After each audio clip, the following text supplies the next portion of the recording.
Ampifaliana trany tompoko lasy tompoko vavy no erabanantsika mpanaraka ny fandarana dondresaka eto amin'ny TV Plus Madagasikara isaky ny alahady tahaka izao. Mirabanao ihany koa Abraham Razavy. Mirabanao sy Belarandre Mazava ary mirabantsika rehetra. Mahazatra dia ireo vaovao izay misongadina ao anatin'ny herinandro no resantsika raha toa ka ny lafin'ny politika no resantsika tao anatin'ny tapabolana teo amin'ity andro an'ity dia somary miova kely indray ny resantsika satria anisan'ny mitana ny sain'ny maro ihany koa ity fampiasantsika tambazotra serasera ity. Manoloana izay indrindra tokoa no resantsika miaraka amin'ireto vahiny ireto izay ankasitrahana sahady ny famaliana ny fanasanay eto amin'ny TV Plus Madagasikara satria azo lazaina hoe loha hevitra manantsina amin'ny teny frantsay hoe délicat ihany raha ny resaka réseaux sociaux eto Madagasikara kanefa na tonga tany amina faharavana fitondrana izy farany teo resantsika izay rehefa avy eo anatin'ny dondresaka fahiny voalohany amin'ity andro an'ity Andriamatoa Lanto Eric Randrianarmalala mpampianatra amin'ny lafiny serasera ao anatin'ny tontolon'ny multimédia moa izy. Mirabanao tompoko. Faly miraba Sibela, faly miraba antsika rehetra, faly miraba mijery. Fifaliana ho andray ny araka amintsika eto anatin'ity fandaranty ary tena zava-dehibe tokoa ny resaka izay ho resantsika androany dia misaotra antsika rehetra. Vahinany koa androany Andriamatoa Iary Raparoelina izay coach de vie. Mirabanao. Mirabany Sibela sy Abraham, mirabanareo namana mpiara-misehatra eto ary indrindra mirabantsika izay mijery an'izao fandaran'izao androany misaotra amin'ny fanasana dia manasa antsika hanaraka an'izao fandaran'izao fa misy lesona ho tsoahantsika. Vahiny ihany koa amin'ity andro an'ity Andriamatoa Miary Ratsilofoarjaona izay sekretera jeneralin'ny ministeran'ny serasera sy ny kolotsaina. Mirabanao. Miarabanareo mianadahy manetana ny ity fandaran'ity dia miaraba ihany koa nareo telo mirahalahy izay hiaraka hifampizara hidinidinika amin'izao hariva izao. Ary ny vahiny fahaefatra amin'ity andro an'ity Andriamatoa Eriko Randrianarmalala azafady activiste izy sady défenseur des droits de jeunes. Mirabanao. Miraba Sibela, miraba Abraham dia miraba nisy telo mirahalahy izay hifanakalo hevitra hiady hevitra amin'ity fandaran'ity dia miraba ihany koa nareo mpanaraka ny tokantrano. Mankasitraka anareo nanakina sain'ny fandarana dondresaka androany avy hatrany dia hiditra ao anatin'ilay ady hevitra Abraham Razavy angamba tsy zoviana amintsika fa tsika matetika dia miresaka an'ity loha hevitra ity eto amin'ny fandarana dondresaka rehefa misy ny raharaha mahafana ao amin'ny tambajotra serasera ao indrindrindrindra moa fa ny fiparitahana horonan-tsary samihafa izay atao hoe miteraka buzz ao anatin'ny tambajotra serasera fa ihany koa eny anivon'ny fiarahamonina ireny ny tena fantaniana mipetraka hoe voafehy atsika sa tsy voafehy atsika ilay tambajotra serasera eto Madagasikara mahatonga ireny tranga maro miseho ireny misokatra noho izany ny ady hevitra eto amin'ny dondresaka raha avy hatrany dia atao amin'ny Iary ny fantaniako voalohany satria ampatsiahiviko koa tamin'ny taona 2024 ianao no malagasy voalohany nigadra tao anatin'ny enimpolo taona nigadra no ny Facebook. Enina amby roapolo sy roa arivo tsika amin'izao fotoana izao hitantsika ny firoborobon'ny Facebook amin'izao ny lalàna manodidina an'izay mbola resantsika ihany koa anatin'ny ady hevitra fa hatreto nefa ny raha ny fahitanao azy voafehy sa tsy voafehy ity Facebook ampiasaintsika ity. Voafehy ve sa tsy voafehy dia hoy aho hoe ilaina tokoa ve ny fehezana azy satria ampiasaintsika rehetra tokoa moa izany ilay izy dia isika mihitsy ve ny tokony hifehy azy sa ireo le mpanamboatra azy no tokony ny fehy azy dia amiko ny Facebook dia fitaovana ohatran'ny fitaovana rehetra eny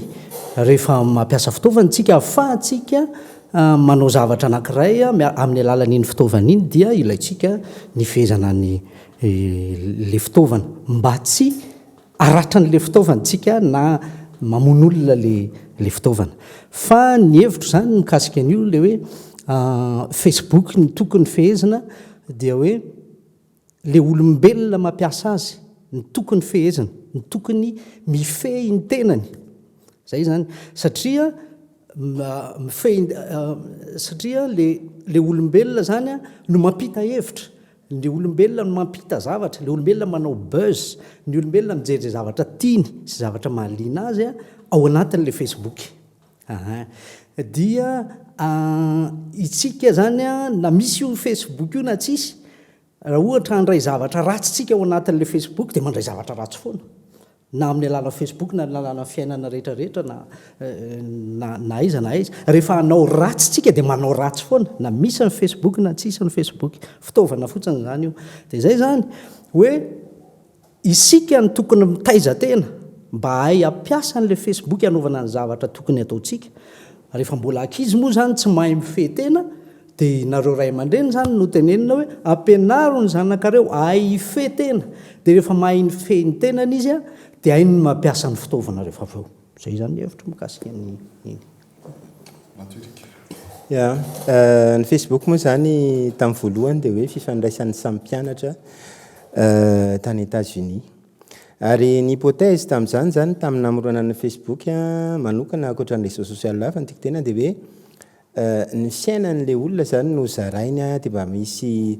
karazana ohatrany hoe izay ma réseau social azy zany hoe za mba mizara ny alahelo na mizara ny fifaliako na mizara ny atezerako na mizara ny ressenti zany, izay zany tena antony ilana ny Facebook. Kanefany raha ohatra ka ohatrohatr'izay no namorona azy tamin'ny voalohany dia tsy dia tena zay loatra ny hitantsika amin'izao fotoana izao, efa tsy zay tsony zany satria efa misy contexte na resaka hoe frustration be ao anatin'ny olona. Ary izay zao manana tombontsoa lehibe, afaka miteny amin'ny tony resaka, afaka miteny amin'ny TV plus, afaka miteny zany zay hoe inona ny zavatra ao anatinay, dia tsy voatery hoe hitabataba be foana amin'ny Facebook ohatra, fa ny olona tsy zay. Mety hoe olona 3-4 zany afaka miteny amin'ny média, dia ao amin'ny Facebook ny olona no tena manararoatra mamoaka le zavatra ny anatiny ihany. Raha ny majorité amin'ny malagasy aloha ny hitako dia misy an'izay frustration zay satria tsika mbola tsy mahavita mihitsy hoe mandroso tsika. Raha vao ohatra ka misy zavatra anankiray ao amin'ny Facebook zao ny hitako hoe groupy ohatra ndao tsika hiresaka mba ny sakafo fa ny zavatra hitanao ao tsisy afa-tsy fanaratsiana restaurant. Raha hiresaka mba na ohatra indray hoe groupy anankiray pakasary ohatra dia fanaratsiana pakasary. Lasa misy an'izay propension zay zany ny malagasy amin'izao fotoana izao hoe raha vao misy opportunité kely anankiray dia anaratsy. Izany hoe tsy tena le tia loatra no misy olana fa itsika araka ny tenen'ny coach Ary teo hoe za tsy tena hoe fehezo le olona fa mihoatra lavitra noho izay le izy hoe mila jerena kely mihitsy hoe ahoana zany ny ataontsika mba hitaizana ny olona mba tsy ho izay le frustration zay foana no hivoaka zany. Ary io moa tsy dia tena mahagaga loatra satria ny tena Andriamanitra miteny ny olona dia ratsy ny olona nge tsika nge mieritreritra tsara ny olona. Ny any amin'ny resaka développement zao miteny hoe tsara ny olona dia hatsaraina, izay indray miteny hoe ratsy mihitsy tsika dia mila reformatena ohatra ny disque dur. Erico amin'ny resaka Facebook tsika, Facebook aloha zany fahiny namorona azy zany hoe misy kolotsaina zany tao anatin'le izy dia fitaovan-tserasera nanampiako any coach teo hoe fitaovana izy fa fitaovana ifaneraserana zany. Dia ao anatin'io serasera io no misy zavatra marobe. Raha ny fomba fijerin'ny kristianina tamin'ny voalohany dia asan-devoly io, aza mampiasa Facebook fa asan-devoly ao, devoly be ny zavatra ratsy ao. Fa raha jerentsika nefa le izy dia espace anankiray ny Facebook ahafahan'ny olom-pirenena maneho hevitra, azo lasaina hoe espace civique numérique zany le Facebook. Raha fitaovan-tserasera zany ao no maneho hevitra ny olom-pirenena amin'ny lafiny maro samihafa. Ny Facebook ihany koa dia azo lasaina hoe raha ho an'ny tanora zao dia construction identitaire na le fametrahany ny imaziny zany, famolavolan'ny imaziny dia nisy tomana ny sain'ny tanora hoe imazy ohatrany ahoana ny tianao aseho amin'ny olona zany raha mampiasa an'le fitaovan-tserasera ianao. Raha amin'ny lafiny politika indray le Facebook dia afaka anaovana ihany koa mobilisation, éducation citoyenne, mobilisation citoyenne. Fa le Facebook koa nefa ao ambadik'izay afaka anaovana manipulation. Dia eo le mazava tozan'le Facebook raha fa miditra amin'izay indrindrandrindra zany amin'izao fotoana izao ny désinformation izy. na ilay filazana vaovao tsy marina ampananina hoe nisy ilay information fa fananina disoina mba entina animbana olona na zavatra anankiray na événement anankiray. Efa imbetsaka moa zany ny victime an'izay désinformation zay tamin'ny alalan'ny réseaux sociaux dia mety manana ndraikitra ngezabe ny ministère ny serasera amin'izay fiadivana amin'ny désinformation zay sy ny mésinformation ihany koa dia eto mory zareo dia afaka mamelabelatra ny amin'izay. Amenan'ny SG tokoa ny fitenenana satria hoe ahoana zany ny fehezantsika nyity tambazotro ity. Le fanontaniana no ataoko hoe tsy mazava le fanontaniana satria voafehy ve ny Facebook dia ny avaliko azy hoe rehefa miresaka hoe mifehy isika raha isika olom-pirenena isika olombelona dia atreto jereo tsara ny tenentsika hoe mise à jour mandeha ao fa ny eo raha tsy voafehy atsika ny zavatra vaovao mipotra. Raha izay lafin'izay ilay izy dia tsy voafehy atsika ilay firoborobony ilay teknôlôjia. Tsy nanana fotoana anaovana assimilation an'ilay fampiasana azy isika. Tsy voafehy atsika ilay izy. Tsy misy olona amin'izao fotoan'izao ka afaka hiteny hoe mahafehy an'io raha ny fampiasana azy zany. Nisy teo ny fampahafantarina hoe tany am-piandohana izy zao ankehitriny izy lasa zao. Fa ny teknôlôjia rehetrarehetra teo dia hoe efa mba voafehy ilay izy zay vao nipotra ny teknôlôjia manaraka azy. Toy izany manomboka ny cinéma ny audiovisuel moa zany teneniko amin'izany dia tahaka an'izay. Fa le tato amin'ny réseaux sociaux tsika tsy voafehy ilay izy satria misy fonctionnalité vaovao foana mipotra isan'andro dia hany ka misy olona tsy mahafantatra ohatra hoe inona ny dikan'ilay statut ny PDP ireny zavatra ireny ny échange mandeha ao ireny zavatra ireny teneniko hoe mila ny olombelona mila fotoana ahafahana manao assimilation an'izay dia tsy voafehy izay. Le lafiny faharoa hoe voafehy matetika isika rehefa hoe voafehy ny zavatra voafehy dia hoe manao izay tiako atao. Dia tsy hany loatra nefa ny fanjakana tsy hany amin'izay ny anjara asan'ny fanjakana fa ny fanjakana izay hoe voafehy izay ohatra ny hoe voafehako ilay alika ohatra. Alika mihitsy ny teneniko amin'ny mibaiko biby dia rehefa miteny hoe mipetraka dia mipetraka mandeha dia mandeha voafehy zany ilay alika amin'izay voabaiko ilay alika. Fa ny réseaux sociaux amma ataontsika hoe amin'izao fotoan'izao aloha ny lalàna dia mbola mametraka azy eto Madagasikara mitovy amin'ny média nouveau média io zany dia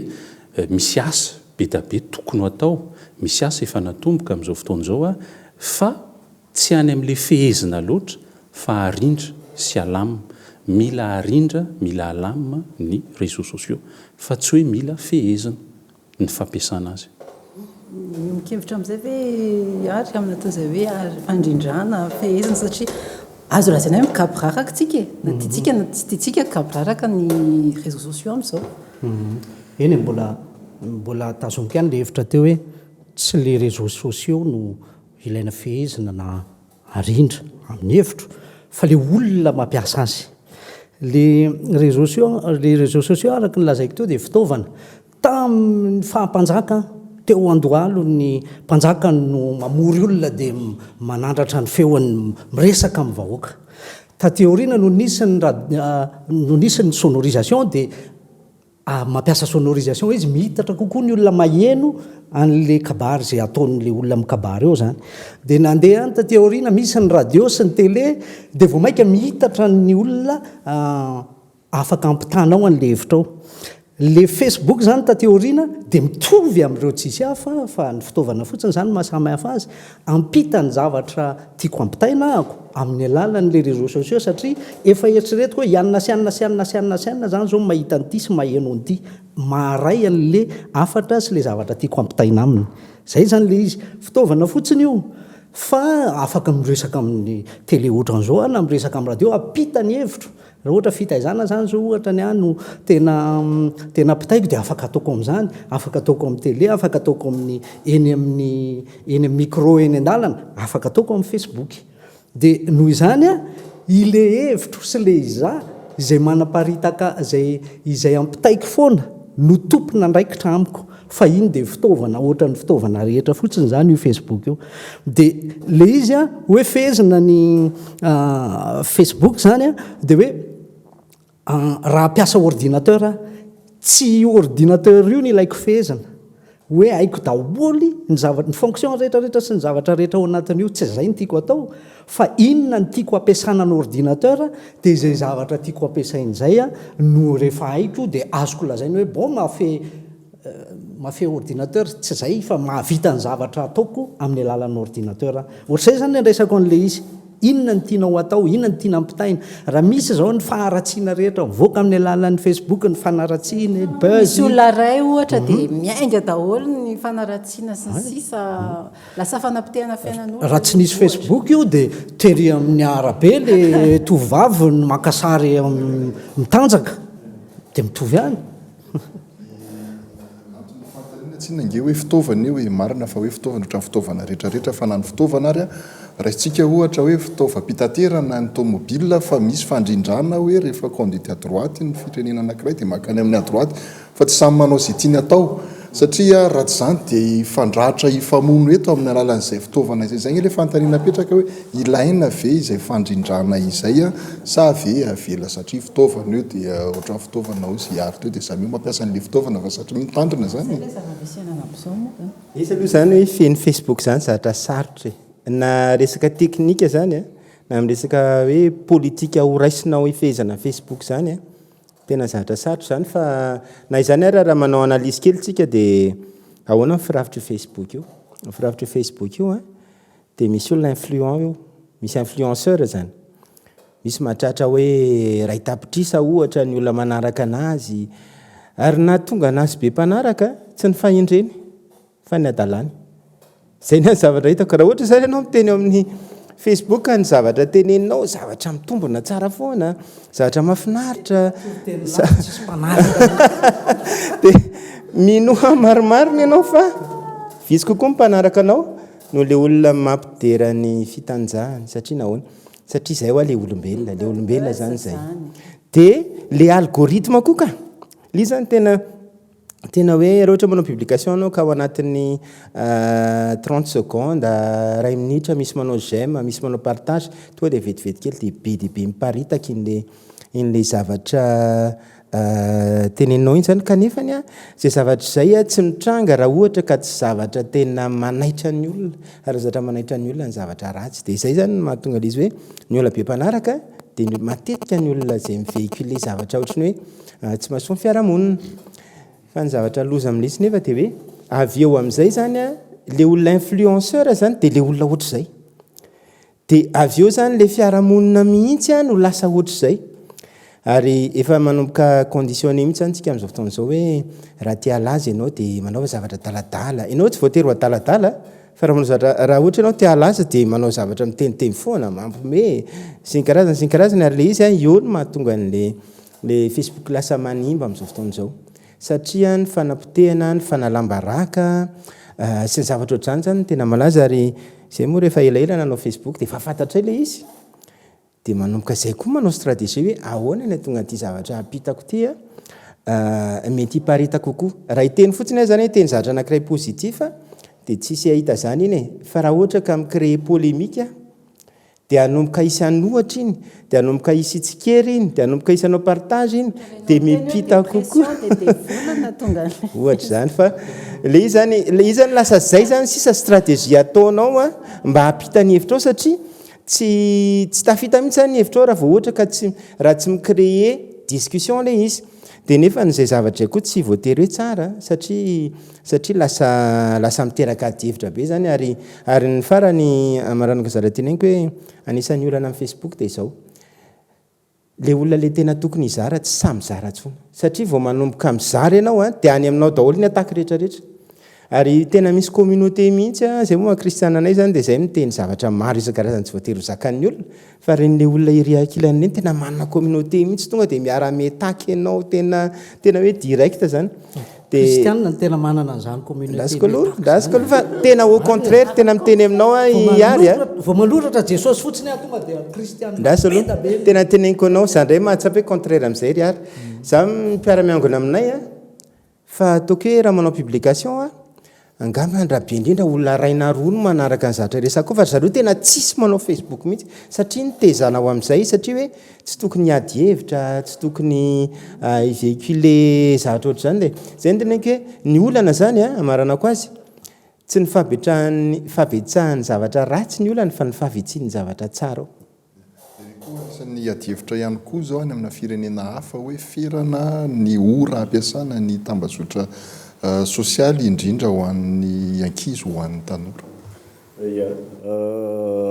Verina kely aloha le fijeran'ny malagasy ny Facebook. Marobe no milaza hoe na ny Facebook fanalana azy fotsiny rehefa hoe revotry ny fiainana azy zany dia miconnecta manalaza mijery zavatra mampime na galety moa zany filaza azy amin'izao fotoana izao lasa ny anatin'ireny zany no ironany akamaroany be sy maro nefa araka ny lazaiko teo hoe afaka atao espace civique tsara ny Facebook ifanabeazana. Manana andraikitra ngezabe koa ny ray aman-dreny ao anatin'le izy amin'ny hoe vai an'le zanany zany amin'ny fampiasana ny Facebook satria ny Facebook aloha raha ny fahalalako azy dia nametraka salan-taona mihitsy ahafahana hoe miditra ao anatiny dia raha misy zaza zany tafiditra ao dia mety tokony hoe andraikitra n'le ray aman-dreny no mifehana azy. Fa nalinana teo zao dia nitenina izy zao hoe arindra sy alamina le izy dia ahoana ara zany ny andrindrana sy andaminana an'le izy nisy zavatra maro be niseho teo tsy heno mihitsy ny ministèren'ny communication sy ny kolotsaina serasera kolotsaina nefa ny reny zavatra reny anisany hoe asan'ny demona osy ny kristianina dia ahoana ny andrindrana an'ireny zany ary le izy miverimberina fa tsy hoe indray mandeha fa miverimberina ahoana ny andrindrana zany sy andaminana anazy tokotrany inona le fepetra hoe paikady aroson'ny ministera sa naka fintazana koa ny ministera atao anatin'ny satria le etony tsika dia tratra satria ny hevitritsika mitovy dia mitady fombontsika hampaliana ny olona amin'ilay ady hevitritsika dia hoe aleo atakena le ministera fa tsy hoe inona tsy malala n'le paikady hoentin'ny ministera zahay amin'ny maolo-pirenenanay dia mba tia fantatra zay hoe naninona ny nangina ny ministera hatramin'izay nefa ny tena satria ho zao le izy azavaiko le zavatra misy telo volana zay no nitsangana ny fitondrana fanavozana na repoblika ny ZNZ dia miteny fa anisany nandray anjara tamin'ny fametrahana an'izao fitondran'izao ary miteny amin'izao fotoan'izao fa marobe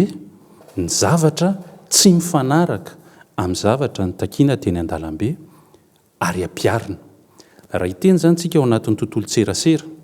ary izay ao anatin'izay ny réseaux sociaux dia tsy hanao ny fanaony teo aloha zay ray fanovana zay tsy manao ilay fanaony teo aloha le hoe misy olombelona mitsangana dia mandidy fa migady rakoto migady rabe satria manaonao foana tsy zay le fomba fiasa fa ny fomba fiasa dia hoe vorina mpisehatra inona ny tokony atao andao ifampieno inona ary le hovaina amin'ny lalàna velona eto Madagasikara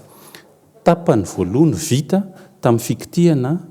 hoe inona le amendement hoentina ao anatin'ny lalàna amin'ny fianserasera mety afaka afantarana le détail an'izay manazava aloha tsy nanampaka anareo ny zahay ianao mpanabe raha teo ao anatin'le izy ao anatin'la eno atsika ny ao anatin'le dondresaka fa tsy le mafaly an'le mpijery fa le masoa an'le fiarahamonina no resantsika dia hoe dingana voaloha zay no natao zany hoe andrasana daholo ny hevitry ny olona amin'le fanovana atao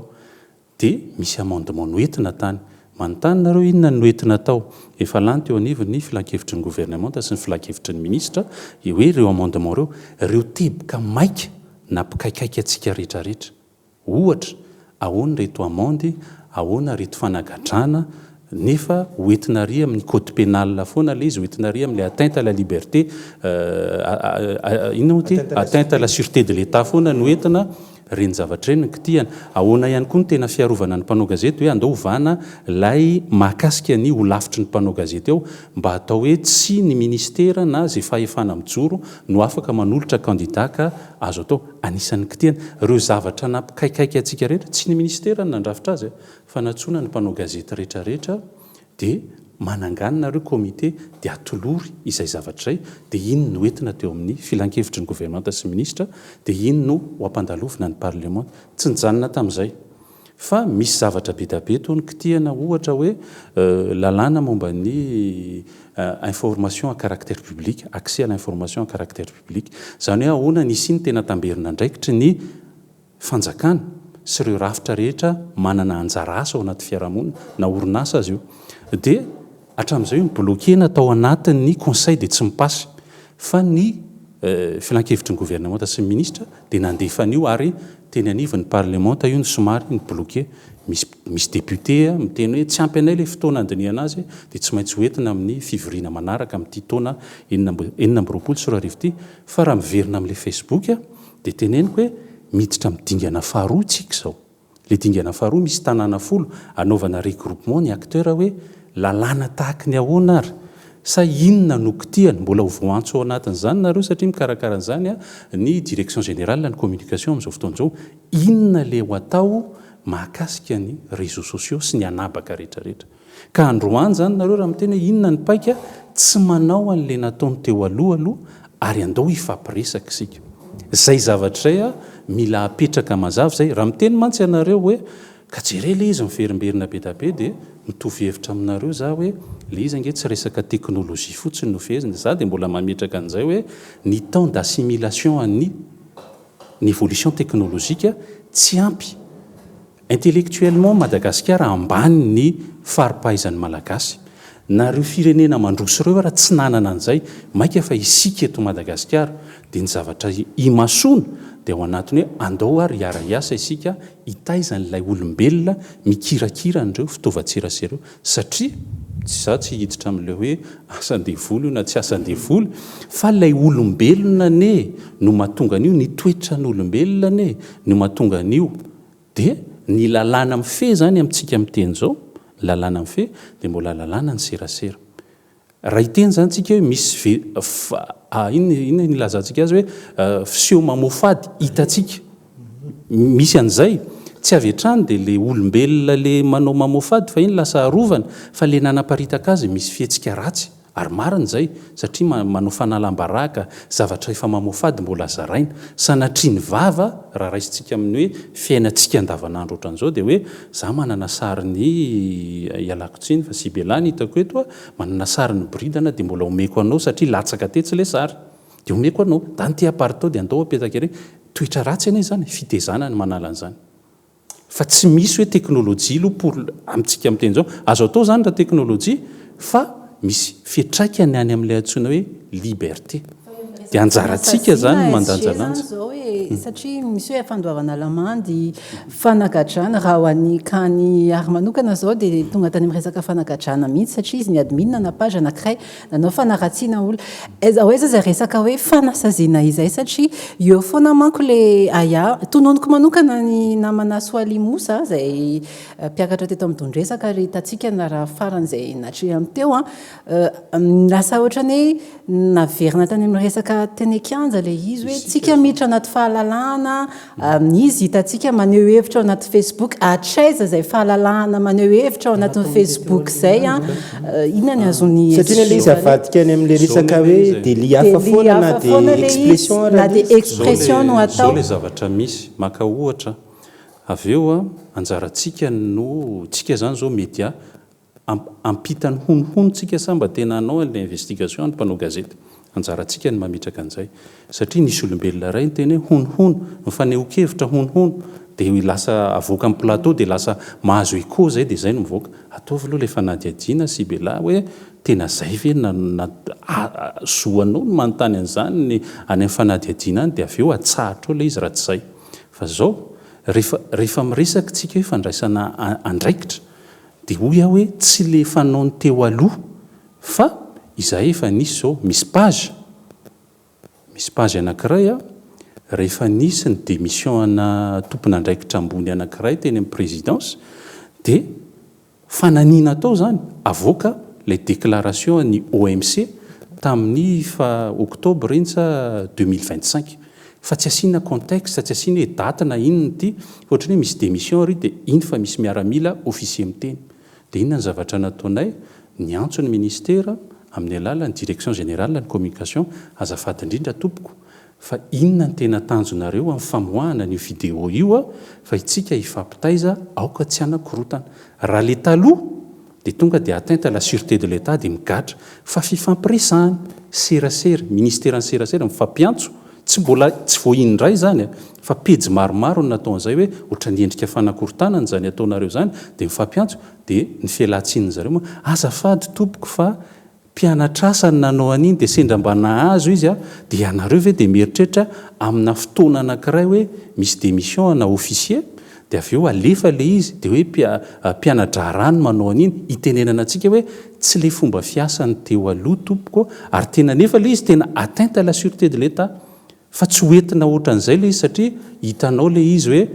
mijerenao le izy dia aloha atsona le olombelona mba tsy siny fifanomezantsiny hoe inona toko ary inona satria amin'ny mamatianina raha mpanao gazety matianina ianao dia azonao atao tokoa ny mampatsiany zavatra nisy teo aloha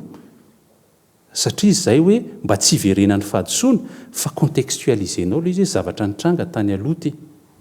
zavatra mipotra taria ohatra ny TV plus zao dia tratran'izany any ianareo anisan'ny nampiongana an'ilay fanjakana hoe natao ny dondresaka mahakasika ny zenizeta dia tsy navela ny lehibe anareo zany ny baiko zany fomba fiasa zany no tsy atao amin'izao fotoan'izao izay le fanovana izay le politika hoentina fa ao anatin'le fametrahana n'le rafitra vaovao any antsika dia tsy maintsy mifampitentsika ary nisy zavatra tsy zaka ny mpanao politika rehefa niteny ny prime ministre alefaso ilay tolo-dalàna avy amin'ny solombavam-bahoaka dia mifampijery ilay solombavam-bahoaka satria zatra n'le volavolan-dalàna avy aty amin'ny mpanatanteraka dia hoe nareo koa nge mahazo manao dia inona zavatra misy ohatrany hoe lasa ohatran'ny mifampijerijery kaikay misy andraikitra hifampizarana ary ny fanabeazana sy ny fifampitezana tompoko dia tena asa iaraha-manana ny serasera dia tsy natao anabadona olona fa natao ifampiresahana hoe tsy voatery hitovy-hevitra fa mila mifankahazo ary rehefa mifankahazo dia azonao no mahatonga ana miteny azonao no mahatonga ny teny an'izay hevitra izay zavatra izay no horosoana manangan-javatra dia ao anaty fifanajana izay le politika tompoko ny zavatra nandrasanay teo zany totianay tany amin'ny monsieur le SG dia hoe inona ara zany a le fomba andrindratsika le fampiasana ny Facebook azahoana le filaminana resaka izay ny valiny fa mbola tsy azonay le antso zay mitaizan'ireo tompona page ohatra raha ianao zany mbola adminina raha amin'izao andronay zao nanao an'le adsoanao taloha tsy nigadrainay ianao fa natsonay hoe zay le fandrindrana ataonay tsy mety moa zany raha hoy tsika hoe tsy mety za fomba fiasa zany anatin'le loi sur la communication aloha zao tsy fantatra koa satria zay le hoe accès à l'information nisy nanontany mantsy teto latabatra teto hoe inona le amendement fa ny fahitako anazy koa ny fahitako aloha zavatra rehetra na maika atsika na enao teo miteny aiza tapahana dia zany efa tapahana zao dia tapahako daholo dia ianao nanapaka anazy tsy mahalala fomba somary saika lasa mialatsiny indrindra monsieur SG asika somary lasa valiteny politika le nazavainao fa le tena valy nandrasanay tsy azo mety ho lazainao ihany mandrapatapitra ny fandarana rehefa avy eo ahoana le fomba andrindratsika azy le izy mantsy zao mbola tsy tena misy lalàna mifeya ny tseratseranabaka eto fa lalàna ho an'ny information amin'ny ankapobeny ny ampiasaina dia jurisprudence zany zay zany ny ampiasaina eo sy zay tiany mpitsara sy zay tiany mpanapakara politika eo zany no soron'le olona na migadra le olona na ahoana zay zany aloha zany atreto fa raha ny teny zany ianao ohatra nyty kelikely le teo hoe le olona mampiseho an'le ataoko guillemets le galety tsy tsy atao nininona fa le manaparitaka no bedesana le zany zao raha mpifandraisako am'le ohatra nylazaiko tamin'ny voalohany de hoe raha tia zany zao no mikabary fanaratsiana ohatra ty kabary manaratsy olona na mikabary ohatran'izany de lesonao no alaina sy potehana zay zany lesonao ny diso fa tsy zaly miteny satria le manao partage de ohatrany hoe sonao ohatrany hoe le radio manaparitaka reny ampli zany reny ve zany midiso raha zay kosa aloha de enao tsy sonao ka olombelona ianao fa niasa sonao natao manaparitaka zany raha izay dia nibloquena ny Facebook fa ianao no nigadraina zay le nyteneko hoe na le olona manaparitaka ianao le nanaparitaka an'le sary dia ianao le nigadrainy zareo tamin'izany le teneninao zao ka hoe zay ny ataonareo zao le izy mantsy raha miresaka fitaizany ianao zay nytenenao zao ka ianao nge tsy mieno ianao rahalahy miteny aho hoe misy olombelona daholo ao fa hatramin'izay ho a le ato ihany fa tia koa olombelona dia fitaizana iaraha-manana zany hoe le mpanakana dia inona le fitaizana ary fitaizana zany raha tokony misy fampianarana aloha fa tsy fanasaziana sy fanampitehana mbola mamerina indray nareo rehetrarehetra ve mieno sao hoe sy assise ohatrany assise militaire ndray nytenenao dia raha veritsika zao a rehefa mijery nareo mieno ve nareo zany teto ny teny tsara mihitsy tany am-piandohany hoe le olombelona ny resaka misy an'ilay manaparitaka fa misy an'ilay aparitaka mety ho artiste iny hoa modely dia mila te izany jerefa zay ny resaka voalohany teto mila te izany iny satria ianao a ny zanako ohatra maka modely ianao nefa avy eo ianao hitany tapoka tany otry dia mila te izany le izy a voataizanareo ahoana ny fomba iarovana an'le izy mba tsy hisy tsony raha zay ny tiana tsy ianao rahalahy ianao ne tsy meno fa miezako ny hoe manohatra anao tsy manohatra anao mihitsy aka tsy manohatra anao fa mila mametraka fantaniana ihany tsika raha tsy azonay rehetra le resaka ao matompetraka le fantaniana betebety na le olona tena manao anazy mila saziny miarako a tsy le sazy mihitsy ny foana ny tokony atao zany amiko tsy le sazy za zany mombokevitra amin'ny ministera hoe andao a taizana ny olona fa tsy dakoro ndray koa le hoe le olona nanao an'le galety ny taizana le olona rehetrarehetra mbola tsy tafiditra ao anatin'le izy ny taizana zay zany ny antony fantaniana iteo hoe ina ary ny politika ho ataonareo hitaizana ny olo-pirenena rehetra mampiasa ny Facebook mba tsy hanaonao foana mpiatsony acteur rehetrarehetra dia ahoana ny ampitanan'izany aminay rehetra mpampiasa Facebook mba hanaraka an'le kody zay ahoana mba hoe mba ho fantatra amin'izay ny tokony atao mba tsy hanelingelina ny hafa tsy hanapotika ny sasany le fomba fampiasana ny Facebook zay le tianao fantatra ny aloha zany tonga dia jeryn'ny danger aloha ny a voalohany indrindra avy eo mijery an'le mahasoany ahy zany ny zavatra hitako danger dia rehefa manomboka ny ministère miteny hoe anao régulation mety eo amin'izao aloha izy mana intention tsara za aloha mahita hoe tsara zany intention nareo zany hoe tsy hanagadra aloha zay fa ampivory ny acteur rehetrarehetra zay ny renesiko teo ampivory ny acteur rehetrarehetra dia hijery hoe ahoana ny ahafahantsika mandrindra nyity Facebook ty zany ndray zany tsy tiako mihitsy le hoe arindra ny Facebook na régulena ny Facebook na ndasy aloha fa hoazavaiko ny hevitra aloha zao mantsy le izy hoazavaiko le izy raha vao ny fanjakana zany manomboka hoe irégule ny Facebook dia ina moa zany zavatra ho ataony fa tsy maintsy hanao dissuasion izy dia anasazy izy dia anagadra izy nampandolamanda izy ho an'izay tsy manaraka ny zavatra eritreretina ny Facebook nefa ny raha ny tena marina io tsy hoe anamalagasy io fa zavatra international io ary efa misy code zany ao hoe misy système na signalement misy système na hoe vérification hoe marina ve zavatra tenenao sa tsy ie fa ny olana dia zao androany zao monsieur miara soloforjaune ny ao dia tsara ny intention fa raha ohatra hoe rapitso miova ny SG na miova ministre na ohatran'izany ka mametraka lalantsika zay mantsy ny problème tamin'in'le code de la communication médiatisée iny tamin'ny 2016 tany izy iny nivoaka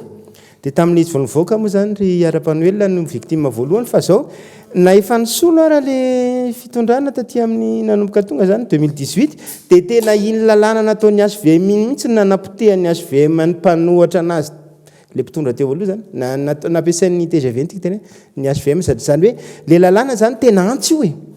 antsy io ampelatana ny tondra fanjakana raha ohatra ka tsara fitaovana fitaovana ampelantanany mpitondra fanjakana raha ohatra ka raty saina le mpitondra fanjakana dia vonoany daholo itsika le mitoro amin'ny Facebook tsika le mizaro amin'ny Facebook dia zay mahatonga anazy tsy dia tiako loatra ny a le hoe anao régulation aleoko raha izy tsy misy aleoko izy tsy misy le tsy le Facebook le régulation aloha le régulation no tsy aloha zany alalaka fa ny azany zay fomba fijeriko aleo alalaka dia any amin'ny resaka zany hoe dans la pratique an'le Facebook zany malalaka izy fa ny mpitondra fanjakana kosa ny olona influenceur kosa no mitaizany olona amin'izay any zany le adidy tsy any amin'ny lalàna zany no hitondrana anazy tsy any amin'ny fanafaizana hitondrana anazy fa plutôt incitation kokoa ohatra hoe fa maninona moa tsika raha mba manao zavatra ohatrany hoe manome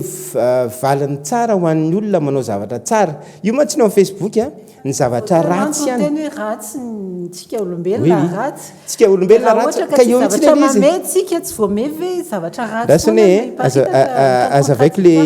le hevitra hoe raha ohatra zany ka hoe incitentsika ny olona anao zavatra tsara satria propension ny olona zany dia miteny zavatra ratsy manapetraka zavatra ratsy fa raha manao système ohatra ny ministère hoe motivena kokoa ny olona zay mizavatra ahoana moa zany mizara zavatra tsara amin'ny Facebook mitaizan'ny olona makany amin'ny zavatra tsara mety misy vokatra tsara kokoa zany zay satria miincité ny olona manao zavatra tsara mamokatra kokoa no manakana an'le olona manao zavatra ratsy satria le olona manao zavatra ratsy be lavitra raha ijery statistique kely hoe fantatrareo hoe fa ny olona manao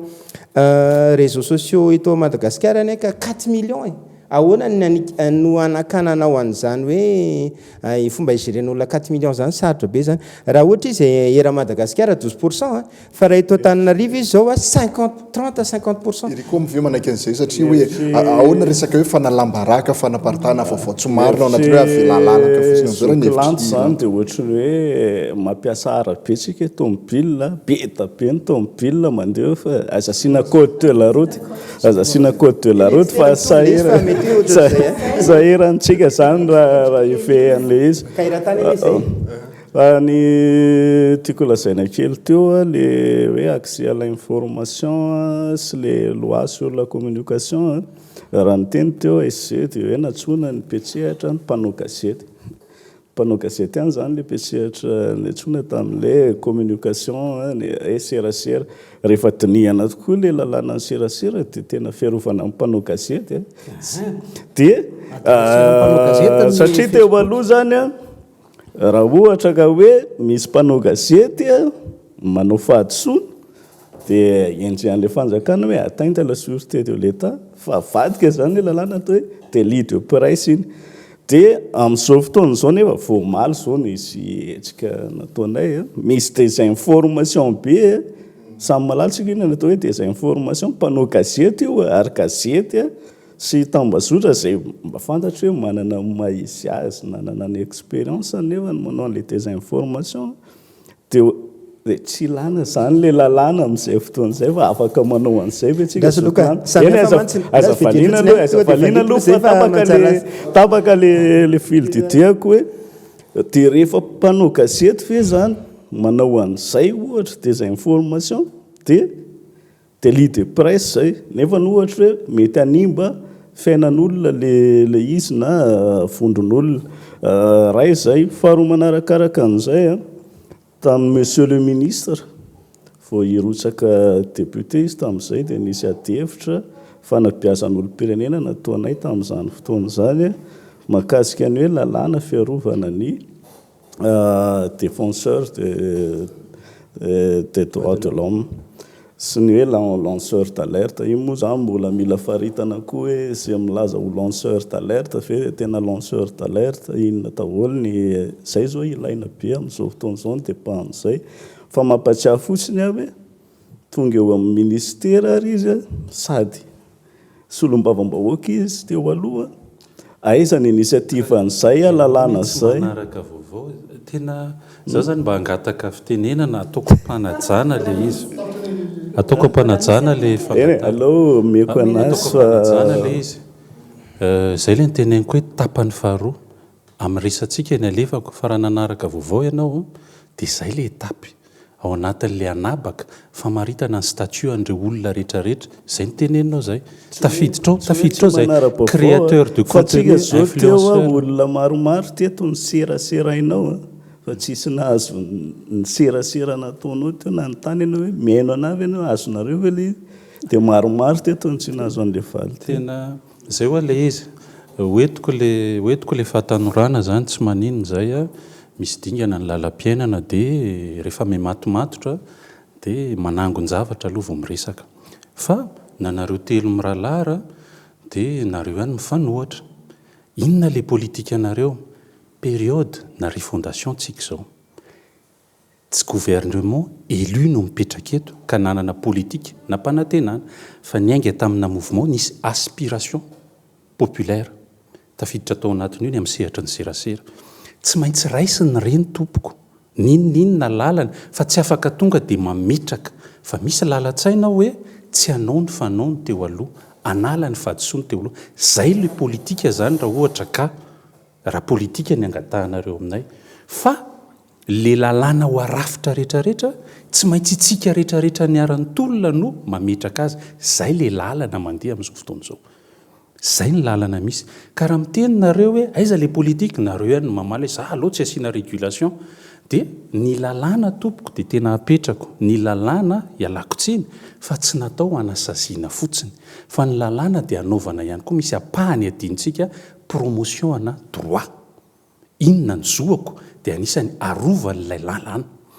raha miteny indray tsika izy io moa zany atao fiarovana mpanao gazety a dia raha mandalina isika za anisan'ny karazan'olona iray le mitena hoe tadidio fa ny fahefana nomena ny mpanao gazety rehefa tonga ny fatelo ny volana me dia hanao an'ilay promotion any liberté d'expression fa misy sokajinasa anankiray arovana mba hiaro an'ilay liberté de la parole ny citoyen dia ilay atsotsika hoe 4e pouvoir liberté de la presse fa raha ny presse ny tsy manana fahalalahana tadio tsara nge fa misy karazana hevitra mifamezivezy eto amin'ny fiarahamonina dia safidiana reny hevitra reny hoen'ny olona fa za dia mametsiny an'ireo mpanao gazety hoe rehefa serasera ohatra dia miarira solofarjonina foana no antsolo fa misy mpanao serasera be manana karazana hevitra tsara adidin'ny mpanao gazety mamoaka an'ireny pluralité d'idées d'information ireny dia izay no mahatonga hoe arovana le mpanao gazety a satria izy no afaka miaro an'ilay hoe libérer la parole alalao ny fahalalahany olom-pirenena tsirairay avy fa tsy hoe sokajinasy hoe azagadraina tsy izay dia miditra ilay nouveau média amin'izao fotoana izao misy sokajina olona ihany koa izy ireo lanceur d'alerte ny influenceur satria reny koa mitondra taloha tsy nisy an'izany fa amin'izao misy an'izany nisy ny leader d'opinion taloha fa omeny ny média sehatra dia aleotsika hitombona tsara amin'ny tany rehefa miresaka tsy izay mafalo aka ho bebijeri ny tondresaka ny tanjontsika mialatsiny fa raha zay ny tanjony tondresaka dia politika anareo ovay fa tsy mahasoa firenena zay fa itsika andao kosa hiresaka dia ananga ny zavatra dia izay le izy zay nzada andao hiresaka ny mpampianatra mampianatra nareo andao hiresaka inona le atao fa ny lalàna tsy natao anasaziana fotsiny satria kolotsaina mipetraka atao amin'ny fiarahamonina malagasy a dia adino le teny filamatry ny fitsarana dia mety samy manontany fino zany teny filamatry ny fitsarana zany fa tokony tsy fialokalofa mpanambola mihitsy ny fitsarana ary ny lalàna natao ho an'ny marify mihitsy ary ny lalàna dia natao andrindrana ny baiboly aza nametsitra ka ny didy folo ary ny fitaratry ny fiarahamonina dia tsy maintsy mitaratra amin'izay hoe inona le lafatra dia mitady ny lafatra tsika fa tsy tonga lafatra dia izay hoe raha olombitsy raha fifidianana dia tsy afaka ny teny hoe tsy manana politika zay fa zao zay vao heno tsy manana zoan'izay le gouvernement satria maninona misy ny asan'ny antoko politika mialohan'ny andraisana fahefana dia ny antoko politika toko manana zavatra mipetrapetraka fa itsika atao anatina refondation dia le tsy maintsy ilay aspiration populaire no entina akasitraka tompoko eny tompoko dia ny etaetanay mantsy zany zao eto mety hoe etaetanay sasany fa tsy haiko na ao anatiny lanto na tsy ao a dia le hoe ahoana le fomba andrindrana n'le fampiasana ny Facebook ny fomba ny antony andrindrana azy mantsy a dia le iarovana antokon'olona zany iarovana ny ataontsika hoe tsy manatsiny ve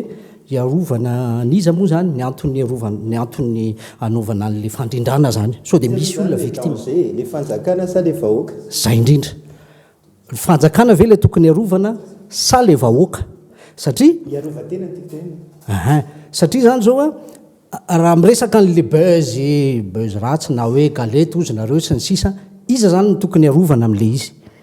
na désinformation iza ny tokony arovana bon amin'ireny fotoana ireny zany le désinformation sy ny sisa efa hoe any amin'ny fanjakana ohatra ny arovana fa ny antony iconando tsy haiko na zay le tiany any ao ministère atao le hoe miantso atsika iaraka icondo mikasika an'le zavatra andrasantsika teo dia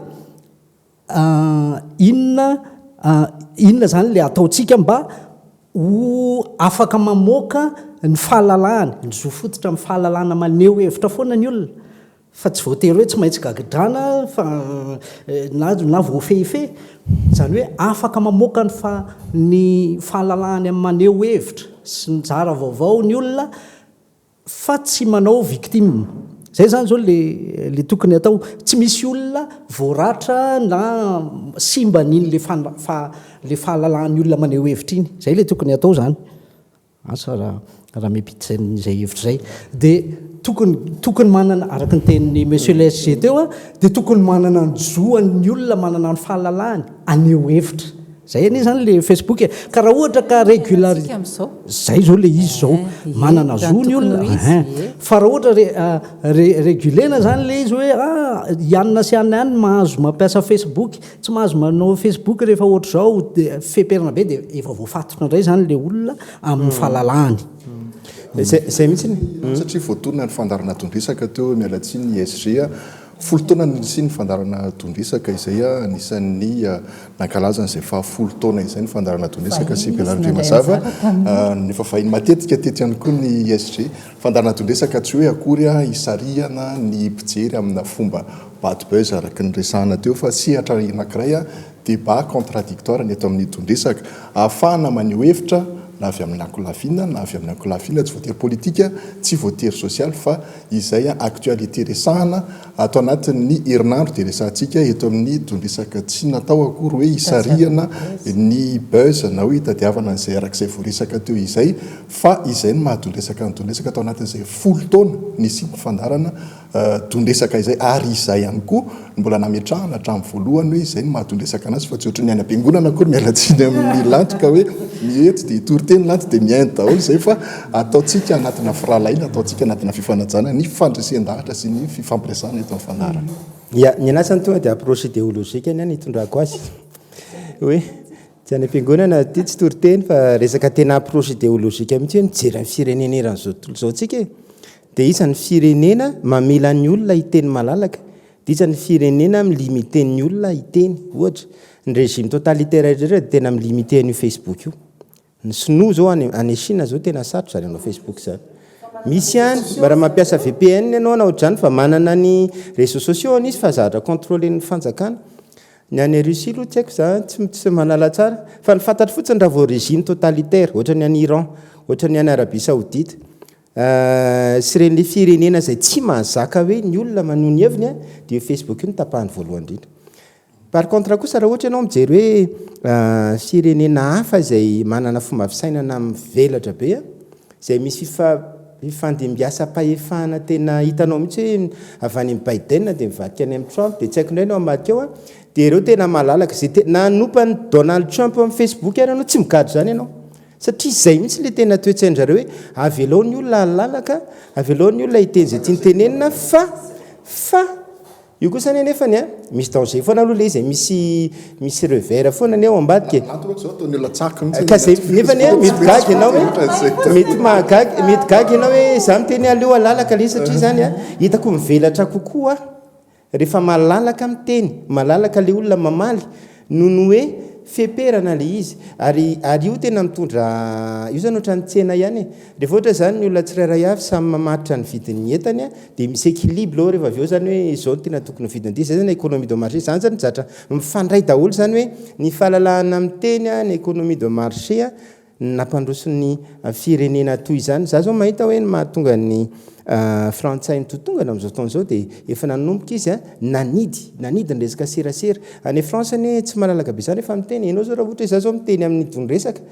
dia miintervenir ny fanjakana rehefa aveo hoe efa niteny adiny ray tao izy a tsy mahazo miteny any amin'ny tele hafa ntsony izy misy an'izay régulation zay zany any France zany hoe limiteny zareo zany ny fafahany olona miteny fa ny amerikana tsy izany fa samy afaka miteny daholo dia renazy zay ny fomba fijeriko tsy hoe kory hoe samy manao zay tiany kosa nenefany misy limite ihany ao misy neneny lalàna mba ny communication médiatisée amin'ny resaka fanalambaraka sy ny zavatra ohatr' zany efa tsy délit de presse zany fa resaka azo atao hoe pénal zany raha ohatra ka fa misy ihany koa zao ohatra hoe système any amin'ny resaka gazety taloha hoe manao droit de réponse ohatra tokony ho zay zany nitondrana anazy fa aleoko zany tsy misy a toy zay ho lasa ohatran'ny Arabie Saoudite na Iran na ohatra zany tsika ary za mihitsy fa ny GNZ koa mety hitovitovy hevitra amin'izany satria raha ohatra ka tsy ny force nareo ny le fahalalahana amin'ny teny efa nigadrinareo ohatra zao dia zay le izy hoe danger ho antsika rehetrarehetra mpanao Facebook a raha ohatra ka miverina amin'ny taloha io ary ny tena mampalahelo taloha io tsy mijanona amina resaka hoe fahalalahana amin'ny teny fotsiny fa io hatrany miasanao pitehan'ny olona rehefa tsy mifanaraka amin'ny fanjakana ny hevitra ao dia izay zavatra izay mihitsiny no tokony ezahantsika elana zany za aloha tsy zay nizay da fa mpiaro ny zony tanora dia nalasa saina zany tao anatin'ny izy dia en danger ny jeune raha ohatra reny foana ny zavatra miseho hoe indrindra hoe ny jeune fille tena en danger be dia ny olom-pirenena amin'izao raha tena mihaino ny ministera dia ny andro hoe inona zany fepetra ny raisin'ny ministera tao anatin'ny zavatra ohatran'ireny fa tsy hoe nseho le zavatra dia nampiantso ny olona zahay fa hoe amma ny fanjakana dia toy ny ray aman-dreny any raha misy tsy mety afaka manitsy izy fa nisy zavatra tsy nety teo izay tsy mifanaraka amin'ny kolotsaintsika izay mampisy danger ho an'ny tanora sasany mety ho lasa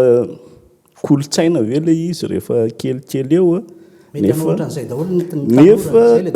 satria mantsy ao anatin'ny Facebook koa amin'izao fotoan'izao dia misy an'le phénomène ara-sosiolojika indray ny resahako eto hoe normalisation de la défiance lasa ilay zavatra tsy mety indray no lasa normal dia mahita an'le zavatra ny olom-pirenena dia gaga sy talanjona hoe tsisy fanjakana ve eto mandray fepetra amina zavatra misy sa tsy ilaina zany ny fanjakana ve zay aloha le ny amanokana zao dia laviko hoe ny Facebook ny diso raha mitondra fitaizana diso hoe mampiseho an'izao ianona dia hianatra an'izay daholo ny ankizy amiko ny ray aman-dreny voalohany indrindra manana adidy hitaizany zanany dia ny ray aman-dreny zany no mitaizany zanany tsy hanao ohatra an'izany fa tsy hoe rehefa nisy nampiseho an'izay tamin'ny Facebook dia lasa hianatra ny le izy mantsy misy dimension koa hoe personnalité publique artiste tsy voatery anarana rehefa raha tsara taiza le zaza tsy hianatra n'iny mihitsy tsy any amin'le hoe zay le danger le olona tsara toetra sy manana zavatra tsara ny tsy miteny fa tsy anjaran'ny fanjakana amin'ny mampangina ny olona manao zavatra ratsy Eriko tianao tenenina zany tokony saziany ministera le artiste tsy any amin'ny hoe sazy na hoe inona fa hoe tokony nisy réaction ny fanjakana amin'ny alalan'ny ministera rehefa misy zavatra ohatrany ahoana ny endriky le réaction tokony nataony raha niteny tamin'ny voalohany hoe tokony nisy rappel l'ordre aveo izy izy ianao fa nagaga ny olom-pirenena nge zany dia hoe mona sy marenina le izy ohatrany hoe tsy nisy ininina zay fotsiny nge le nagaga ny olom-pirenena hoe c'est normal ve le zava-ka inona le tokony ataony tokony gadraina ve anao any amin'ny toaleta ny fonjandray le olana aneo a dia izao hoe misy tsika ialako tsiny koa le izy satria hoe izay ny tondresaka fa amina fotoana anankiray dia mila mianatra ny malagasy ary adidin'ny média zany hoe ahoana ny atao hoe miady hevitra anangana ny zavatra fa tsy hoe tena nafana be le ady hevitra fa tena dia miteraka buzz koa le izy aveo mialako tsiny zay Abraham raha fa misy matianina ny mpanao gazety dia apetraka izay zavatra izay dia mila mipetraka izay zavatra izay fa tsika zany mila miteny dia rehefa mitentsika dia inona le ataon'la fanjakana mbola averiko tsy haiko na miaino isika na minitsy miaino fa miteny aho hoe raha gouvernementa nanao fampelezan-kevitra dia voafidy dia tsy maintsy manana programme sy politika tsy manana tsinika hoe andaonao consultation zao tsy manana aty mialohany andraisanao fanjakana zay ny asan'le antoko politika dia hitony ny politika anay zay le izy fa ity tsy izany fa nisy mouvement teo dia niteneko hoe ny any politika mazava tsara dia tsy manao ny fadisony teo aloha mitenynareo hoe fa inona le ataon'le fanjakana dia miteny hoe tsy nanagadra ho azahay raha tamin'izao fotoana izao dia tsy nigadra mihitsy raha lahako ato inona le ataonay miantso zay dia miresaka dia manazava an'leo le fitezanany ny anaran'zava zao dia tsy hainareo ary fa le izy tsy rehefa hoe asio publika dia hoe miandry doka indray le ministera fa miantso kely mpanao artiste dia kianina le izy dia alohanay miasa mangina tsy olana mihitsy zany fa rehefa misy vokatra le izy hoe satria mipetraka le fantania iza le arovana ny fiarahamonina tompoko ny arovana ny fiarahamonina ve le fiarahamonina ka zay nge le izy zay le ataonay dia mbola mipetraka indray mbola ianao zao dia efa tsy mihaino sahady andaotsika inona ny politika fitezana ianao zao coach inona ny politika fitezana hoentitsika ao anatin'ny éducation média éducation numérique zany ange adikevitra satria averiko ihany le izy atsona mpisehatra mieritreritra fa manana andraikitra ao anatin'ilay tontolo ny serasera fa mpanao gazety ny voateny fa mpisehatra la ICP dia mialatsiny fa ny société civile tena natsona ao anatin'io ary ny société civile ny initiateur n'io lalàna io mivoaka mifampalala mivoaka tatao amin'ny TV plus zany zavatra zany fa tsy tenenako hoe mivoaka atao amin'ny télévisionna malagasy mivoaka atao amin'ny radio pirenena malagasy dia anjarantsika zany no mandanjalanja hoe raha itsika kosa mipiaro ny zon'olombelona manao vai informationnel tsika informer tsika ka ny zavatra resahana dia zavatra inona moa le fitentsika azy hoe tena hoe satria tia misy ohatrany mandringa andao edikevitra ty tsy mety tia ny edikevitra fa tsy andao ranga inona mba misy resaka be fa mampatsiahy foana misy anjara asany media ary ao anatin'ny fiarahamonina tokony mahafantatra an'izay anjara asan'ny media zao miteny ny zavatra tsy mety ny media ny tenenana an'io dia tsy sanatry ny vava hoe faly anakihana fa tsy hatonga n'io zavatra io aharitra io zavatra tsy mety io fa vao mbokitika dia mba hovany izy zany faharoa mampifampiresaka zay olona manana andraikitra amahan'io olana io fa tsy mijanona amin'izay zay olona mety manana sosikevitra mahakasika an'io dia ohatr'izay zao le hoe fiatsoana iza ny tompony andraikitra fa iza mety manakambara koa ny fahatelo mampatsiahy ny zavatra nisy tany aloha amin'ny zavatra misy ankehitriny hoe ahoana ny namahana ny olana io fa maninona io tsy mety fa indrindra ny any amin'ny toeran-kafa inona ny any amin'ny toeran-kafa any mety famahana ny olana io anjara asan'ny media zany zavatra zany fa raha vao tsy manao an'izay le media fa hoe inona ny mampibe mpijery azy dia mialatsiny fa mitovy amin'ny réseaux sociaux efa nisy zany nisy an'ilay ataontsika hoe solosainan'olombelona ao ambadika eo lasa mibaiko hoe satria izay ny tiany olona dia zay le robot ozy izy tsika moa fa za tsy te hiteny loatra an'ilay izy lasa zay zany no mibaiko an'ilay izy zay mahafinaritra ny olona kanefa ny media dia ialako tsiny fa dia izay koa no mahasamihafa ny média traditionnel zay misy responsable fa ny nouveau média dia ny individu fa tadidio fa ny asan'ny média dia miaro ny liberté d'expression fa tsy ny liberté de la presse fa arovana le liberté de la presse fa amina fotoana anankiray tompoko dia tsisy afaka miteny ireo olombelona ireo fa ny presse sisa mody mba mahasamy teny zay nge nisy teo nandritra ny 5 taona 7 taona ialako tsiny fa raha tsy nisy presse mba mody malaladalaka kely tsy nisy réseaux sociaux tsy afaka ny teny ninina nitsika zay aza isika hoa ny zavatra tsara nataon'ny TV plus tohizo fa raha vao manday anareo hoe tsy midiso zay mahaiza mandray fana ohatrany hoe raha misy zavatra tsy mety teneniko aitsio ary zay le zavatra hifampitezantsika ao anaty fiarahamonina te fotsiny hoe ahovay le concept anareo ny somary nanazavako le concept antondresaka satria za mahafinaritra ana le miadevitra fa mety hoe mety hoe fa afako ny toerana SGM zao dia tsy dia tianao ntsony le miadevitra fa taloha anao sura fa ialako mila tsiny fa tianao le miadevitra tongava ao amin'ny onjam-peo izay nytantaniko teo aloha fa tena mbola miady hevitra izay fa za dia miteny fotsiny ianao koa efa nyinviteko tao tsy niady hevitra ny ilaina fa ny resabe tsy ilaina ady hevitra manangany zavatra aloha za ao anaty ady hevitra ny fiarahamonina amin'izao ny zavatra tia koa zavatra anankiray tiako solovena satria ianao tsina ny tenylisy mba nyresaka média tsisy tsy mahalala fa ny fitondrana teo aloha dia manidy ny média rehetrarehetra izay manelingelina anazy ary ianao tsy mahazo licence amina resaka hoe radio télé sy ohatr'izany a raha ohatra ianao ka hoe fantatra mazava ohatra anay izany aloha zany dia efa ohatrany hoe liste rouge mihitsy tony mikritika foana niza mitondra hoe ohatra dia efa tsy ianao zany tsy azo sehatra mihitsy misaotra ny tondresaka aloha fa miantso matetika ary zareo fa za zany tena tia antany mivantana ny SG mihitsy an'ity anankiray ty hoe iova ve ny politika amin'ny fanjakana satria zao efa ela efa tany amin'ny 2015 tany a no nampiantso fivoriana ny ministère tamin'izany hoe hiditra amin'ny TNT tsika télévision numérique terrestre zany tamin'izay fotoan'izay a tamin'izany moa zany tandana télé tamin'izany tao amin'ny CEA dia voantso tao anatin'le izy a ary tamin'izany zareo dia efa niteny hoe mila licence ny miditra amin'ny TNT io izy hoe ny antony nanaovana ny licence neny tamin'ny resaka télévision hoe tsy ampy fréquence fa tsy hoe resaka hoe aloha tonga dia tsorokoloa le izy a tsy ampy ny fréquence dia izay olona mendrika ihany a no amena licence na télé zao rehefa lesy andrasy loka fa misy idirany be lesy andrasy fa misy idirany be vetivety kely fotsiny andrasy fa antan'le politika anao amantsy fa veriky le izy vetivety kely fotsiny satria le izy a resaka liberté d'expression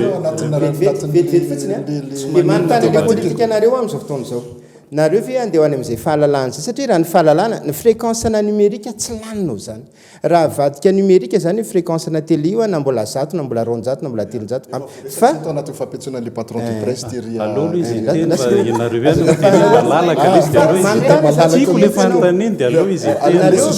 nareo ve amin'ity a satria manko zay zany ahitana politika nareo hoe nareo ve tia ny fahalalana amin'ny teny sa angeja ohatra ny teo aloha inona zany ny politique raisindreo zay zao a mampianatra mbany média anomenareo licence tsy nenange zany lanta efa namaly izy teo hoe tondra ny samy politique zany izy fanao teo aloha alefa kole tena tsy mampaninona fa fotoana fanazavana zao ny mikasika ny Facebook zao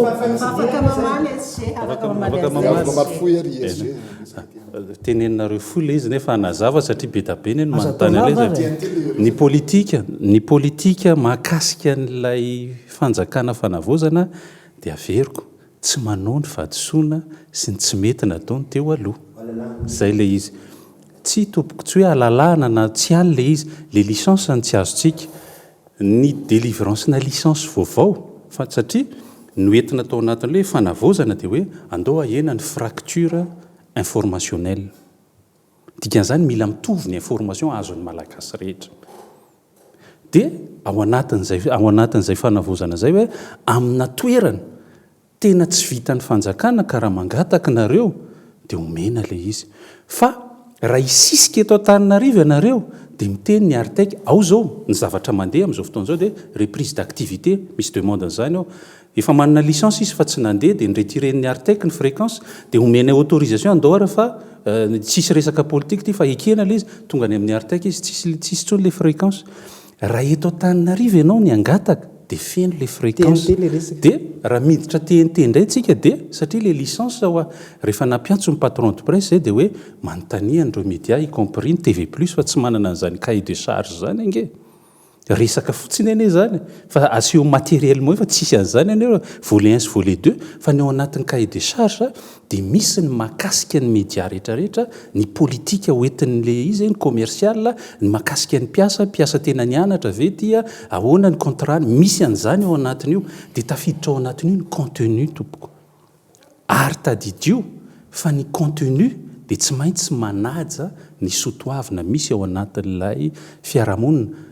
zay le lalàna anaovana promotion ny droit na sokajin'olona marobe ohatra manome ohatra mila arovana le zoa dia tsy azonao ataony manambany vehivavy ka raha ao anatin'io ianao fandaharana mampiseho fotsiny fa dia hoe lehilahy ny mavita azy atao amin'ity firenena tsy maintsy manao rappel à l'ordre amin'ny alalana lalàna dia izay no mahatonga an'ilay licence atao fa ny couverture nationale amin'izay fotoan'izay dia ohatra zany tonga dia miteny any TV plus eto satria nandefa lettre zay ho an'ireo distributeur ana bouquet dia mitaky izy ireo izay tsy manana licence dia manatona ny ministère fa tsy hoe rehefa tafiditra ao amin'ny Canal Plus na Star Times ianao dia ara-dalàna fa rehefa tsy misy licence aloha izy ka société de droit malagasy dia tokony maka licence zay vao mahazo miditra io izay zavatra zay teneniko mazava aminao zany le izy tsy maintsy misy ny licence ia nisy moty hoe rappel à l'ordre amin'ny loi tsy tirako iny zany hoe aika misy afaka manao rappel à l'ordre ny fanjakana amin'ny alalan'ny ministère ny ministère koa manko tsara tsy ahivitsika fa mpitondra tenin'ny gouvernement le angezan'le ministère zany no tiako tenenina ao anatin'le fiadidina amin'ny firenena no natonga anahy tena ny insiste teo dia na ISR teo ny teneny politika ny fanavaozana no entina amin'izao fotoan'izao dia tsy manao ny fanaony teo aloha amin'izao fotoan'izao nefany mahita zavatra mampanamaro be aloha zany ataony fanavaozana dia raha iresaka an'izany ve ianao zany zao amin'ny Facebook dia mbola mipetraka ny atteinte à la sûreté de l'État mbola misy zavatra mampanahy zany ao anatin'ny atteinte à la sûreté de l'État ho an'ny olo-pirenena tsy manaratsy fa raha ohatra hoe miresaka sujet sensible na hoe mety hoe mitouché mety hoe tsy secret taloha ange zao ohatra taloha zany ianao zao amin'izao fotoan'izao ohatra ny président antsika manao signature amina accord géopolitique angeza-be raha miresaka sy manadiady an'izany ianao taloha dia tonga dia fantatsika le kakazo amin'izao fotoan'izao nefany marobe ny tanora te hiresaka an'izany fa matahotra dia any le fametrahana fanontaniana amin'ny fanjakana sy ministera satria hoala izy mivantana tinga le zavatra satria nampidirina reo kely fotsiny ny any zavatra hoetiko ao anatin'le izy le anaty fonteny ve ny mbola ka le resaka teo hoe fafana hoe atraiza zany mety ho fafahatsika zay mantsy le za mbola niverina kely amin'le resako tery ihany hoe ampiasaitsika zany zao le Facebook ivoizana hevitra ivoizana zavatra isan-karazany dia misy olona atao mila arovanao ozany ny namako tatsy hoe ny zazavavy sy ny tanora ny mila arovana sao dia anao ohatran'ireny le bad buzz reny daholo indray amiko tena tsy fantatra hoe tena mbola ao amin'ny ministeran'ny kolotsaina serasera ve fa any fanabeazana mihitsy zany hoe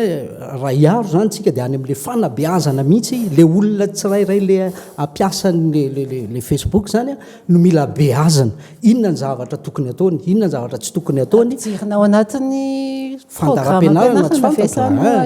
fa nefa firisan-jaton'ny tanora zao no miditra ny sekoly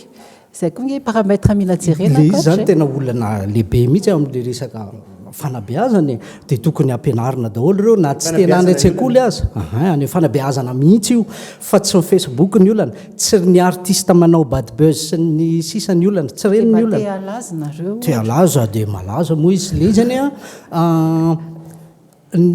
ny zavatra aseho an'ireny le ataontsika le hoe le te alaza le manao azy ireny dia miantefa any amin'le olona tian'le izy zay le izy tolotra sy tinady foana misy karazan'olona te apita zavatra mampasolo eny misy karazan'olona tiany atao mihitsy manesinesika azy tiany atao mihitsy ny anjakanjaka mampiseho ny mahamenatra rehetrarehetra zay misy karazan'olona te anao an'izay dia misy karazan'olona koa tena tia mahita an'izay tolotra sy tinady io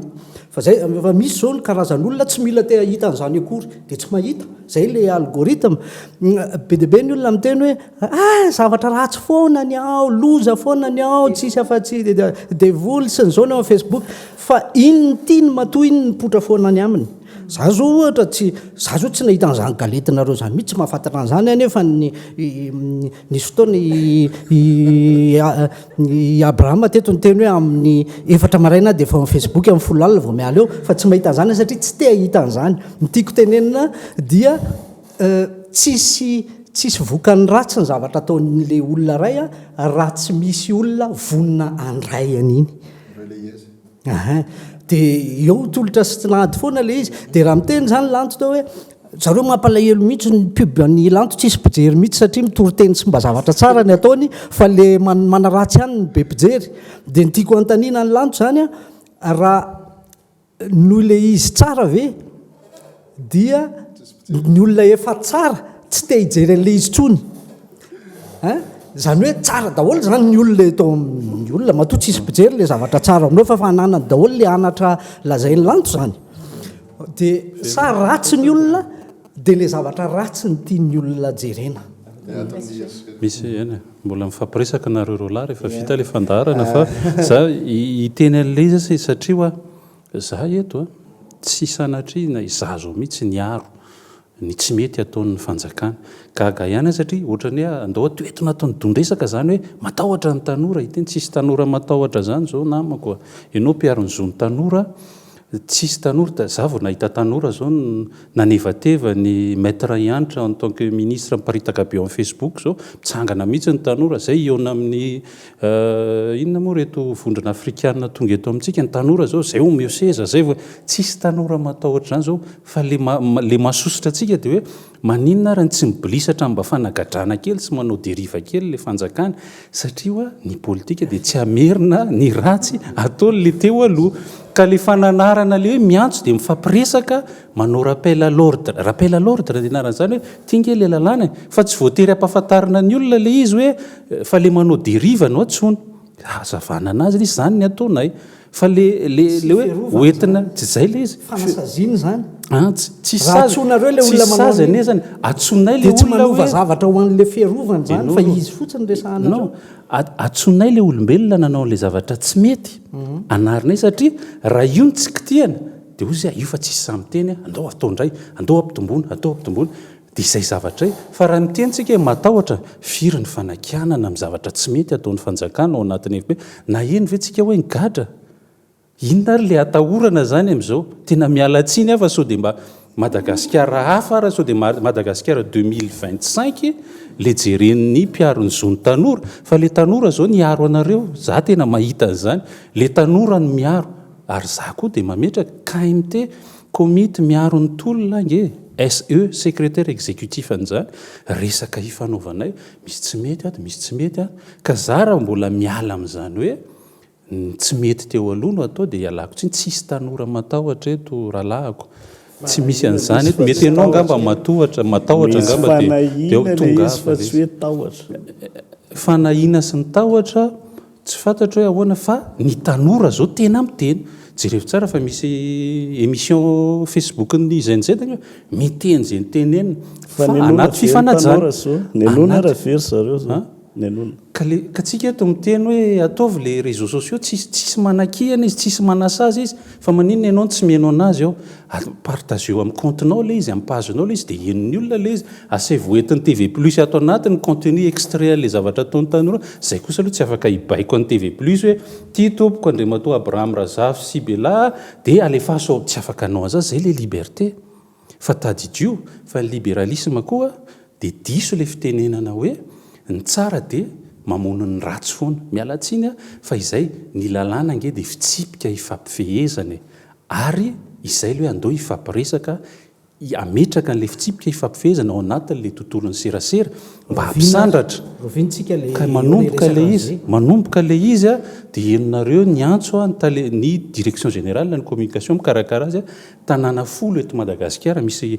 regroupena zany le faritra maromaro tongava re andao hiresaka fa izay le ataontsika hoe le izy tsy asizy fa teny hoe andao hiresaka zay olona mieritreritra manana andraikitra ao anatin'le izy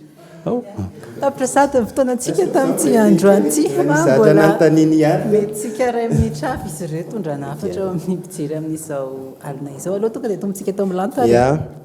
Zavatra anankiray aloha sady efa tsosikevitra sahady izy ity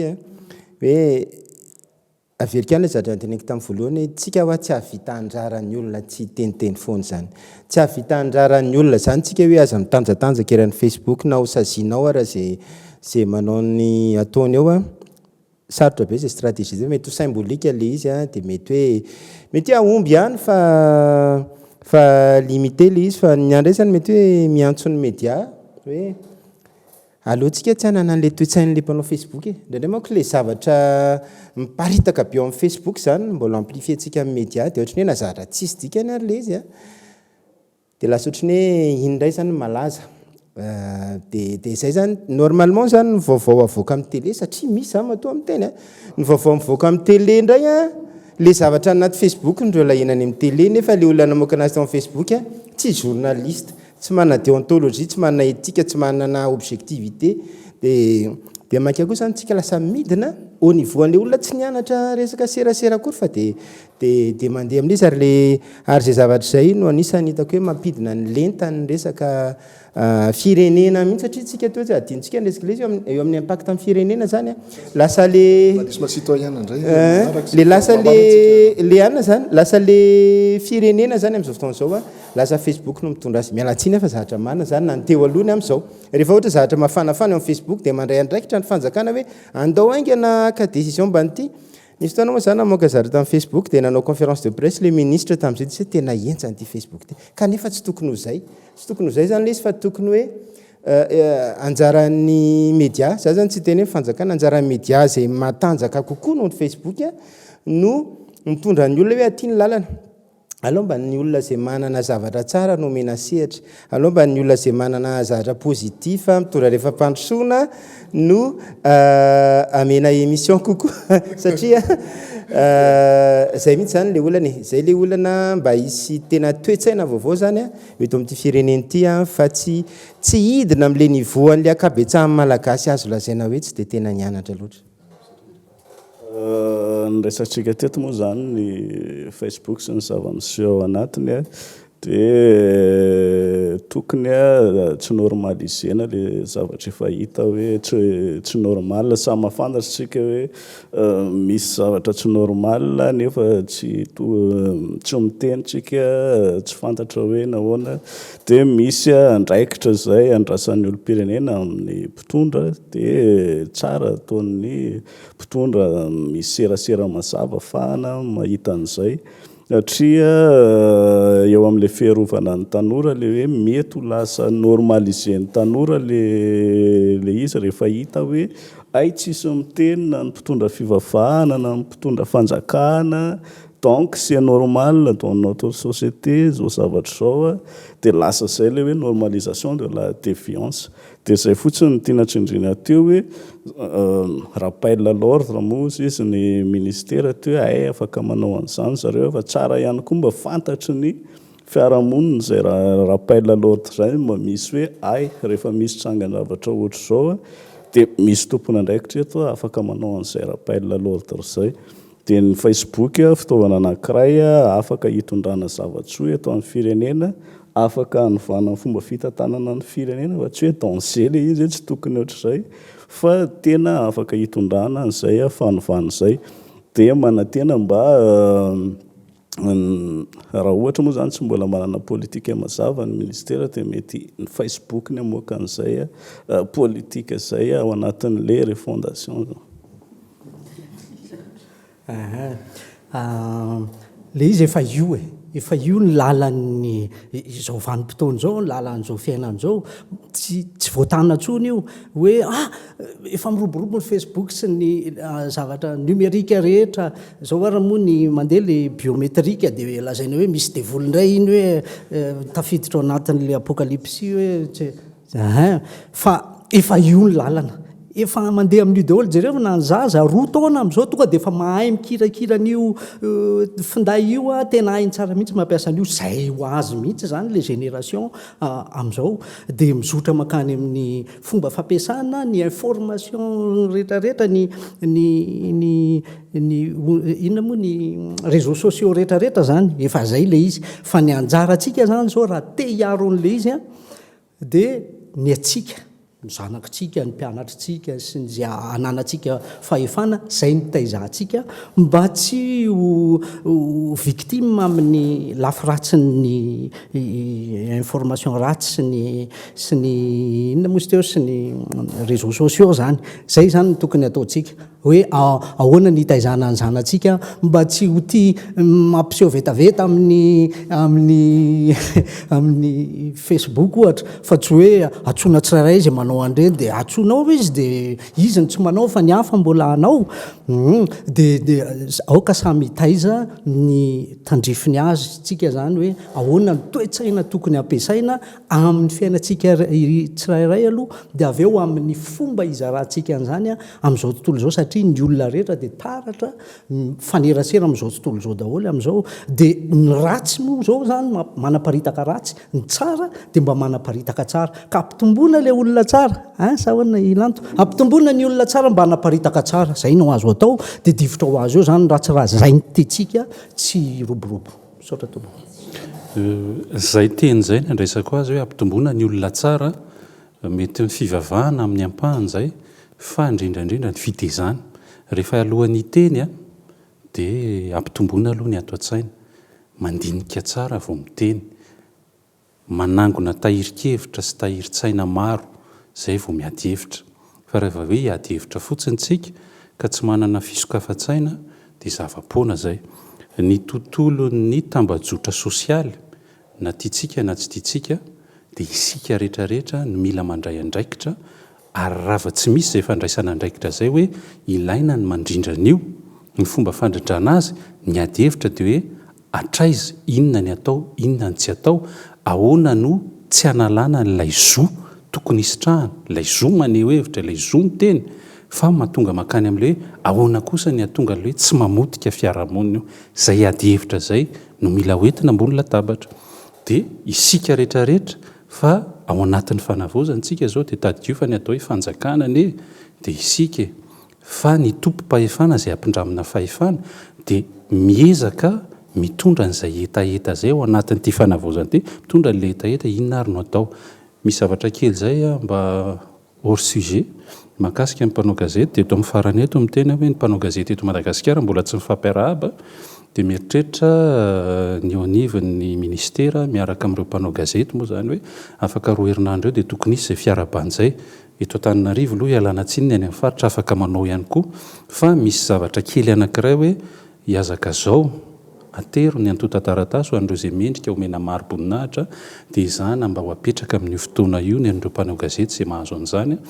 dia amin'izay fotoana izay tsika mifampiarahaba apetraka ilay firaisan-kina ary mitodika makany amin'ilay inona ny zavatra atao anatin'ny fiarahamonina mba ho fiarahamonina makany amin'ny zavatra tsara tsy maintsy misy foana ny mandringa eo izay ny ilantsika ny hoe fitsipika manao promotion ana droit io fa mametraka ny sanction ho an'izay olona mieritreritra anitsaka ny zoany hafa makasitraka tompoko